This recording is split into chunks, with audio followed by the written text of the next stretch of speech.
Bonjour à tous, bienvenue. Nous sommes le mardi 28 octobre. Voici les titres de ce journal. C'est le pessimisme qui domine. Il semblerait que les conséquences de la crise n'aient jamais été aussi préoccupantes. Un chômage toujours en hausse, un secteur du bâtiment toujours plus touché. Nous ferons le point dans quelques minutes. Les opérations de prévention et de protection avancent. Les travaux permettront à l'avenir d'éviter notamment un drame comme celui de Xynthia. Ce mardi, le préfet de la Vendée a donc souhaité présenter ces avancées effectuées sur tout le littoral du département. Enfin, plus légèrement, rencontre avec Patoche. Cet artiste remonte sur scène avec un nouveau spectacle. Sur les planches, ce Vendéen ironise avec humour sur l'actualité de notre époque. Et on débute avec une réalité difficile. La conjoncture économique n'a jamais été aussi morose. Alors c'est vrai, le constat est le même depuis plusieurs années. Mais en janvier, beaucoup pensaient pourtant que le plus dur était derrière nous. Mais ce deuxième trimestre 2014 nous prouve le contraire. Pire, la situation est devenue très préoccupante, comme nous le confirme Caroline Tronche. Et oui, même en croisant les sources, on ne peut pas franchement dire que la situation s'améliore. Concernant l'emploi, le taux de chômage se stabilise alors que le nombre de chômeurs, lui, augmente. Une situation qui peut paraître étrange, mais qui est en fait très simple. C'est simplement parce qu'il y a de plus en plus de Vendéens actifs dans le département et que donc 8% de 250 000 personnes, par exemple, fait forcément plus que 8% de 200 000 personnes. Quant à l'endroit pour trouver du travail, pas de véritable changement. Il vaut toujours mieux habiter du côté des herbiers que du côté des Sables d'Olonne. Pour les entreprises maintenant, au dire des observateurs, pas d'amélioration non plus. Au mieux, la CCI, l'Observatoire économique de la Vendée, remonte un sentiment de stagnation, de mollesse, bref, une croissance atone. Au pire, ce qui en plus est généralement le plus répandu, un sentiment de morosité et de pessimisme, un sentiment rarement atteint au cours des 5 dernières années. Exemple avec le secteur de l'industrie, du BTP et des services, plus du tiers des entreprises estiment avoir une activité en recul. La moitié déclare un chiffre d'affaires en baisse et le nombre de chantiers de maisons de particuliers chute de plus du quart. Alors on va terminer sur quelques points positifs quand même, parce qu'il y en a. D'une part, l'intérim, il permet de rebooster le nombre d'emplois disponibles. C'est temporaire, c'est vrai, mais c'est déjà ça. Et puis le nombre d'immatriculations de voitures neuves qui augmente, car qui dit tout simplement plus de Vendéens, dit forcément plus de conducteurs. Merci Caroline. Un mot à présent sur cette grève importante du côté des facteurs à Pouzauges. Les salariés du centre de tri entameront demain leur 10e jour de mobilisation. En cause, une réorganisation du temps de travail qui imposerait notamment une pause déjeuner plus longue. Alors face à cette forte mobilisation, la majeure partie des distributions n'est donc plus assurée sur la commune de Pouzauges. Et ce sera le cas également demain dans d'autres communes. Les centres de tri seront en effet en grève aux Herbiers, aux Essarts, à la Châtaigneraie, à Mouilleron-en-Parais, à Chantonnay et à Mortagne-sur-Sèvre. Les salariés se rassembleront tous à Pouzauges et défileront à partir de 15h dans les rues de la commune. Nous y reviendrons évidemment demain. Vous le savez peut-être, demain, mercredi, ce sera la journée mondiale de l'AVC. La campagne et le programme de la journée en Vendée ont donc été présentés ce mardi. Demain, donc mercredi, 2 stands permettront d'informer le grand public. L'un aux Flâneries, à La Roche-sur-Yon, et l'autre au Centre Leclerc de Luçon. Et l'objectif de cette opération est de sensibiliser le grand public aux signes d'alerte d'un arrêt cardiaque vasculaire. C'est également l'occasion de rappeler quelques chiffres. Chaque année, en France, on compte 150 000 AVC. Soit 1 toutes les 4 minutes. Et il ne concerne pas seulement les personnes âgées. 10 à 15 000 personnes de moins de 45 ans sont également victimes d'un arrêt cardiaque chaque année. Aujourd'hui, l'AVC est la 3e cause de décès. D'où la nécessité de connaître les signes d'alerte pour intervenir au plus vite. Le premier, c'est la survenue brutale d'une paralysie d'un côté du corps, que l'on appelle une hémiplégie. Le deuxième, c'est la survenue brutale d'un problème du langage, soit pour comprendre, soit pour s'exprimer, ce que l'on appelle une aphasie. Et le troisième, c'est la survenue brutale d'une déformation de la bouche un petit peu de travers qui s'affaisse. Voilà les 3 principaux signes qui surviennent de façon brutale. Et à ce moment-là, il faut que la personne ou l'entourage sache comment réagir. Et à ce moment-là, il y a une seule chose à faire, c'est appeler le 15. Et ajoutons qu'après la prise en charge de la personne en AVC, les professionnels ont 4h30 pour trouver l'artère et la déboucher avant qu'il ne soit trop tard. Il est donc essentiel d'appeler le 15 en cas de signaux d'alerte. On revient un instant sur l'actualité post-Xynthia. Vous le savez, le procès Xynthia s'est terminé il y a 2 semaines au Sables-d'Olonne. Un procès durant lequel l'État a été plusieurs fois pointé du doigt. Le préfet a donc souhaité communiquer sur l'avancée des travaux des digues sur l'ensemble du département. Il a également présenté les différents plans imposés désormais dans les communes du littoral. Il s'agit notamment du PPRI, le plan de prévention du risque inondation. Alors pour le représentant de l'État, les projets prennent forme.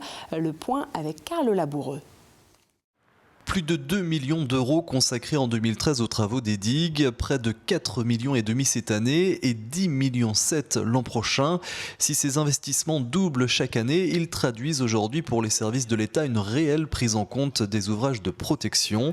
Un plan digue qui a dû se construire depuis Xynthia. Ça a été long parce que vous avez toute une phase de préparation technique d'abord. Donc souvent, il faut 1 an, 2 ans pour ces concertations, pour ces études et puis aussi pour boucler des plans de financement. Je rappelle que nous avons 76 kilomètres de travaux, de digues à construire ou à consolider sur le département de la Vendée, que ça représente un investissement de 65 millions d'euros. Et la prévention des inondations passe également par d'autres outils, les plans de prévention des risques notamment. En Vendée, 14 secteurs sont concernés. Tous devraient avoir un PPRI ou un PPRL approuvé d'ici l'été prochain.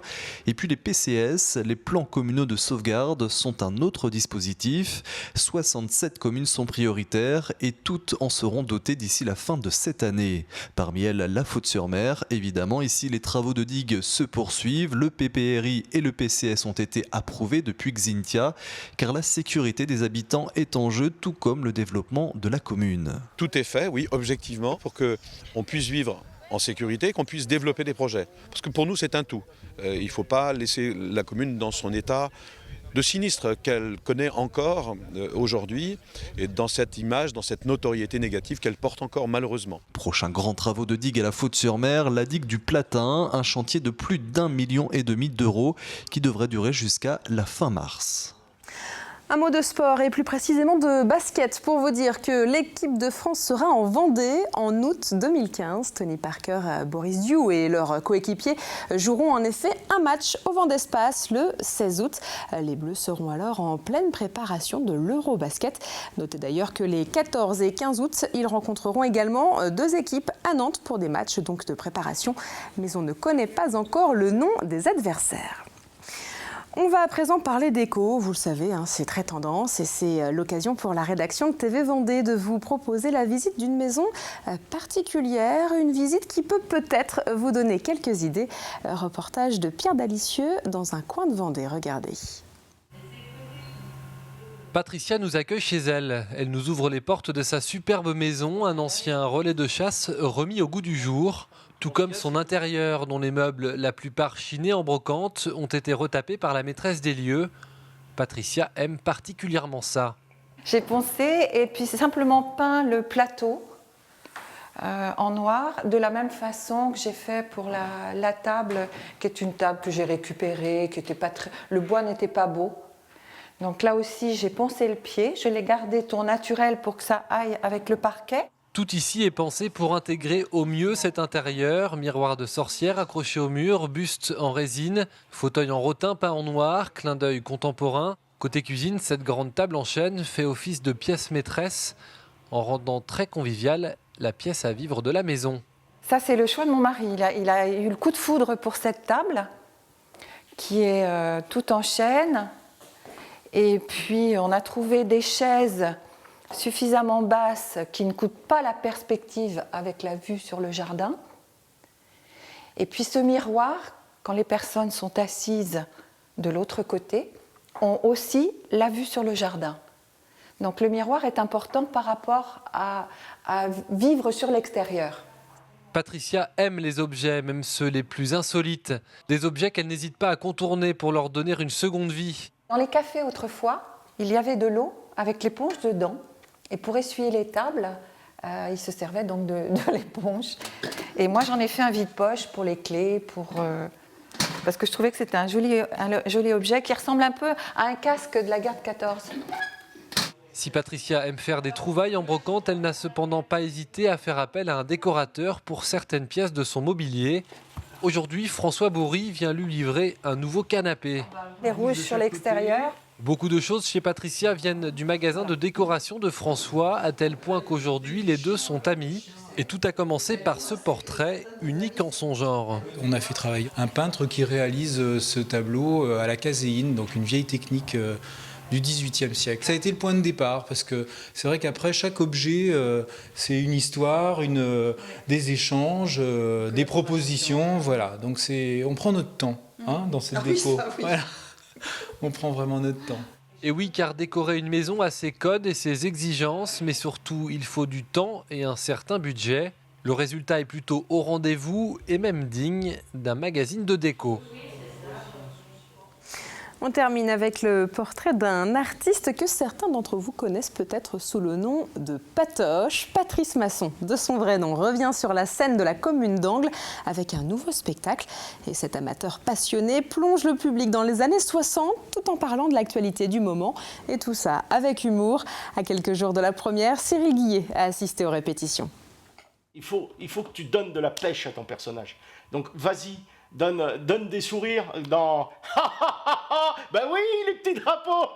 Sur les conseils de Bernard Gaboriau, l'auteur et le metteur en scène de la pièce Patoche trinque à la tienne, Patrice Masson ajuste les derniers détails. Voilà 1 an et demi que le projet de ce seul en scène est lancé et depuis quelques heures, ils ont pris possession du théâtre d'Angles. Aujourd'hui, à l'école, ils leur apprennent le passé simple, le présent. Mais il ferait bien de leur apprendre le futur compliqué. C'est ce qui les attend, nos jeunes, aujourd'hui. Là, on commence à rentrer à un mois des premières séances. On commence à faire des calages lumière, des calages son. Et puis, monter le décor sur cette scène-là, c'était aussi le moyen d'ajuster. Était quand même mieux autrefois. Nostalgie, nostalgie. Une comédie campagnarde en 2 actes où 30 personnages se succèdent et se croisent sur la place d'un petit village, une galerie de portraits et des personnages qu'on a tous croisés un jour ou l'autre. Je suis mis sur l'écriture il y a 1 an et demi et donc j'ai écrit quelque chose qui me touchait aussi à cœur par des histoires vécues. C'est issu aussi par des histoires racontées par nos anciens, racontées dans des fêtes de famille, des choses comme ça. Et à chaque fois, ça fait tilt, ça se met un petit peu dans un côté de la tête. On chauffait avec la vieille cuisinière Piécelle. Vous vous souvenez de la vieille cuisinière Piécelle? Qui c'est qui se souvient de la vieille cuisinière Piécelle? Hein? Ah oui, si vous en souvenez, c'est que vous êtes plus très jeune quand même. Tous les deux et la troupe amateur La Tour d'Angles ne sont pas à leur coup d'essai. Issus de l'école de théâtre de cette même troupe, Patoche était déjà monté sur les planches en 2001, mais cette fois-ci avec un one-man show intitulé L'Arbre généalogique. Un spectacle joué une 40aine de fois sur 5 départements. J'ai l'habitude de dire que c'est vraiment par plaisir et c'est purement ça, c'est du plaisir moi d'abord pour le faire et puis c'est de communiquer ce plaisir aux gens. C'est vraiment important pour moi, quoi. Patrick Masson tient à rester amateur et garder le plaisir qu'il a à monter sur les planches. En ce moment, 5 représentations de Patoche trinque à la tienne sont programmées au théâtre d'Angles. Et avec tout ce qu'on découvre, avec la traçabilité, moi, je me méfie. Et en effet, Patoche sera sur scène les 15 et 16 novembre prochains, ainsi que les 21, 22 et 23 novembre au théâtre municipal de la commune d'Angles. Et avant ça, on va déjà s'intéresser au temps prévu pour demain. Et bien décidément, l'été indien se poursuit en cette fin de mois d'octobre. Comme aujourd'hui, la journée de demain pourrait donc débuter par endroits sous le gris. Mais une nouvelle fois, le soleil s'imposera largement au fil des heures en apportant avec lui des températures encore bien au-dessus des normales de saison. Et pour en savoir plus, vous avez rendez-vous tout de suite avec Armelle Pavageau dans la météo complète. Quant à nous, on se retrouve évidemment demain pour un nouveau point sur l'actualité vendéenne.